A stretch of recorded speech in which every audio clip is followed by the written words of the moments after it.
மாண்புமிகு உள்துறை அமைச்சரை சந்தித்து இன்றைக்கு தேசத்திற்காக பாடுபட்டு தேசத்துக்காக உழைத்தவர். அப்படிப்பட்ட அவர்களுக்கு மரியாதை செலுத்த வேண்டும் என்ற அடிப்படையில் பாரத ரத்னா விருது வழங்க வேண்டும் என்று நானும் என்னுடைய மூத்த கட்சி நிர்வாகிகளும் மாநில உறுப்பினர் ஒன்றாக சேர்ந்து உள்துறை அமைச்சரும் கடிதம் கொடுத்தார். அதற்காக நாங்கள் முன்னெடுப்பு காமிச்சோம்.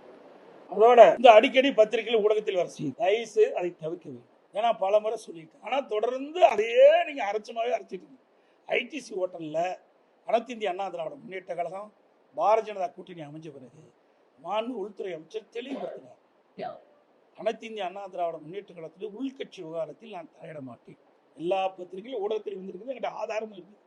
அப்படி பேசிய பிறகு மீண்டும் மீண்டும் இவர் அழைச்சி பேசுறாரு, அவர் அழைச்சி பேசுறாரு. இதையெல்லாம் தயவு செய்து விட்டு நானும் தெளிவுபடுத்தி விட்டேன்.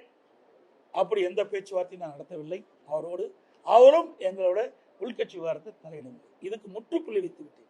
மீண்டும் யாரும் தயவு செய்து அருள் கூர்ந்து பத்திரிகையாளர் ஊடக நண்பர்களும் இந்த செய்தியை வெளியிட வேண்டாம் என்று அன்போடு கேட்டேன்.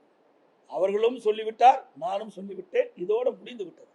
இதை அரைத்தமாவே தொடர்ந்து உங்களுக்கு விருப்பமான செய்தி எடுப்பதற்கு நாங்கள் கிடைக்க எங்களை பயன்படுத்த வேண்டாம் என்று அன்போடு இந்த நேரத்தில் கேட்டேன்.